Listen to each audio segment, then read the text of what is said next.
What's good, everybody? It's UturnCrobat here. You're turning into today with another Wi-Fi battle. But before we get to anything, please make sure you subscribe to the channel. Please make sure you leave a gigantic like on this video just to support the channel. Now, this is going to be just kind of a random battle. It's just a random team that I threw together. I'm going up against a buddy of mine, Blade. I'm going to leave all his good stuff down in my description. I do have a tail glowing Manaphy. Just a Spikes, Skarmory, I believe it was a Modest Specs Shaman, a Banded Arcanine, a Reckless Manchow, and actually a Setup Mew, a physically attacking Setup Mew. And he has the Jolteon, the Toxapex, the Nidoking, the Scrafty, the Heracross, and the Uxie. Now, as you see from the title, I'm going to name it like, Setup and Choke, or something like that. But you're going to see what happens later in the battle. I originally wasn't really going to upload this, but I figured that I will, because this kind of proves that anything can change in a battle. So at this point in time, I thought he was going to be leading Toxapex just to, I don't know, throw out those toxic spikes. But hindsight's 2020. He had no reason not to lead Jolteon into his Volt Switch. He really had no reason not to, and I should have picked up on that, but unfortunately I didn't. But I'm going to go into the Shaman right here, just predicting the Volt Switch, as you see right here. And because Shaman's not that especially defensive, or defensive at all, it's going to be doing a fair amount. I mean, it is a Jolteon after all, but I didn't think it was going to be doing that much. But unfortunately, I do have an attacking Shaman, and not the defensive one, but I'm going into Bad Influence now because I figured I could take at least one attack from the Nidoking, and I was predicting the Ice Beam. He could have went for a Sludge Wave. I figured he wasn't going to, just because I do have a Skarmory in the back, so I was predicting the Ice Beam, and I did get that correct, thankfully. But because Nidoking is just, switching out, I have no reason not to go for a Tail Glow, just to get some heavy damage on this Toxapex. I wasn't planning on sweeping with Manaphy. I just really wanted to get some major damage on this thing just so I could take it out later on, and so it really wouldn't pose a problem. But I did not predict him to have Haze, so that kind of just gets rid of my whole idea of taking this thing out. So I'm gonna switch out because, well, I can't really do anything now. So I'm going back into Cresselia, the Shaman, because I can take anything that this Toxapex really wants to do. I wasn't sure what he was going to do, but I figured I could take at least one and hit back with heavy damage. He does not want to take a Psychic at all. And luckily, on this set, I do have the Psychic. So luckily for me, I do get the Spadef drop. Not that it really matters, because from that range, I could easily just take it out with either another Psychic or Seed Flare. But because I'm locked in, I have to go for the Psychic. Now, from that range, I'm just sitting pretty because one of his walls is going to get taken down. But he's going to predict another Psychic. He could have went into Scrafty, I guess, because Scrafty is dark. He could have predicted the Psychic. But this Uxie is going to be able to take it for days anyways, so it doesn't really matter who he went into. But because I'm locked into Psychic, I obviously have to switch out. I don't really want this Uxie just annihilating my Shaman, where I know that Shaman can put in more work later on in the battle. So I'm going into Obsolete my Skarmory, because I figured I could take one Psychic, and I figured he was going to go for the Psychic. See, as you can see right there, I can take one, and that was a crit too. So if he wants to continue on throwing those Psychics my way, I know Skarmory can really eat those up. But my plan was to just set up the Spikes, at least one layer of Spikes. And because I am Spadef, I am able to take one freaking Thunderbolt from this Uxie. Is it Mesprit? I think I've been calling this the wrong name. I think it's Mesprit. Yep, it is Mesprit. I'm so stupid. I'm sure many of you who are watching this video are correcting me and just bitching me out at this point, but sorry. But yeah, so because I'm Spadef, I'm easily able to take that Thunderbolt, and he's going to play a save, go for a middle ground play, go for an Ice Beam, because an Ice Beam can take out the Skarmory, and if I switch into Shaman, I don't want to take an Ice Beam, so that was a good middle ground play from him. But at this point in time, I'm actually really safe to just go into my Arcanine, because no one on his team wants to take a banded Flare Blitz from this Arcanine. No one.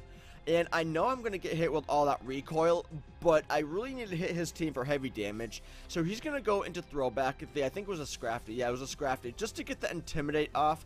And the Intimidate kind of works out in his favor. Because one, as you're going to see momentarily, I'm not able to Oko the Scrafty. That was my original plan. If he did not have Intimidate, then I really just wanted to Oko this thing with a Flare Blitz. And because the thing has lefties, I'm not feeling too safe of going for another Flare Blitz, honestly. It probably could have taken him out. To be completely fair, probably could have taken him out. But I did not want Courage getting any more damage on it than it really had to. So I'm going into Shaman because I know Shaman can really take anything that Scrafty wants to do. If Scrafty wanted to Dragon Dance up, then yeah, that would have posed a problem. But I potentially would have been able to outspeed after one Dragon Dance. I'm probably completely wrong because I forget what speed we had in Shaman. But at this point in time, I'm going to shoot off a powerful Seed Flare. Simply because I know I have the Scrafty in my way. I'm not going to go for a Psychic, obviously. But from the range Toxapex is at, I know that the Seed Flare is... Actually, to be fair, I wasn't sure the Seed Flare was going to Annihilate. But I did know that it did not want to take 2.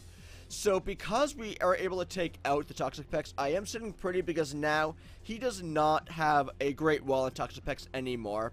But here is another problem that I am facing. I do have the Heracross in my way. I need to switch out. I'm going to go into Arcanine just to get that Intimidate off because as long as I intimidate this Heracross just a few times, then I'm perfectly safe with just throwing someone in the way of this Heracross. But this Mega Heracross is going to go for a move that I am not familiar with at all. Usually, I'm so used to having, like, I don't know, a potential SD, close combat Heracross. So, now that he's going for this Arm Thrust, I honestly was not expecting that. And I don't know how common it is for a Heracross to have Arm Thrust, but it surprised me. And unfortunately, yeah, he takes us down to yellow, so that's really unfortunate. But I don't want to take anything else. I could have went for a Flare Blitz, but I did not want him, I did not want him hitting like a Mega Horn or anything on my Heracross, so I'm going to go into Manaphy, predicting a Mega Horn. He's going to switch out, go into the Mesprit here, and at this point, I'm going to go for a Tail Glow, because I was stupid. I was completely stupid, because I completely forgot about the T-Bolt, you know, the thing that just barely, took out, well, just, it almost took out the Skarmory. Yeah, remember that? Yeah.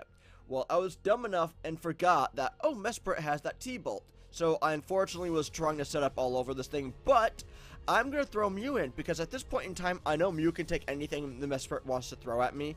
So I'm going to set up at least once. If he wants to switch out, that's fine. I was going to go for a second SD anyways, so it didn't really matter, but he's going to throw out the rocks. And you're going to see later on that that does pose a problem for my team. He's going to go into Scrafty just to intimidate me. But at this point in time, I wasn't sure how... Okay. After the Intimidate, I wasn't sure if I was... I know that... I think I was at +1, honestly, because the Intimidate just neutralized my first SD, but because I set up the other one, I believe I was just at +1.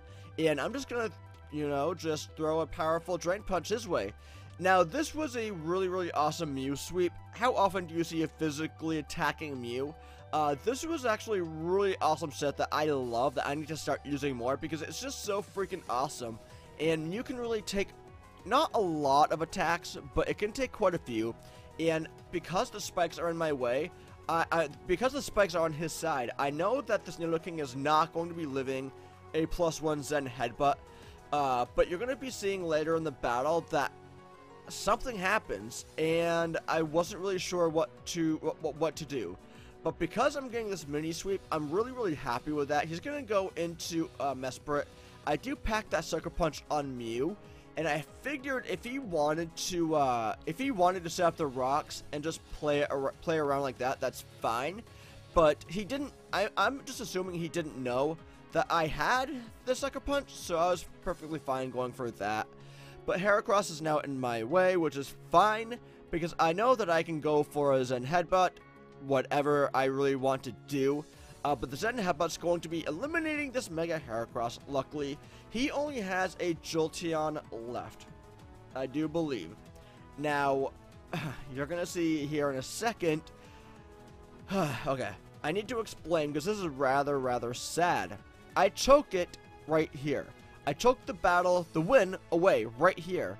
Because I wasn't sure if a Sucker Punch was going to OHKO the Jolteon from that range.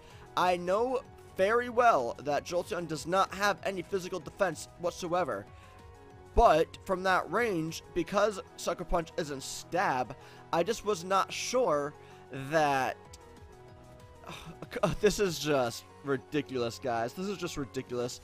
One, I choked the game away, and I'm going to explain later. But also, I missed my high jump kick, which could have won me the game. But I missed my high jump kick, and it was just really unfortunate.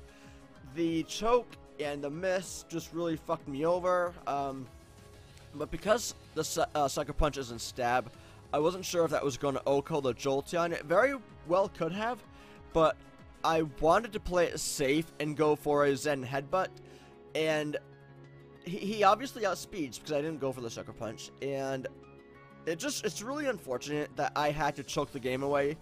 And also, just me missing high jump kick was just really unfortunate.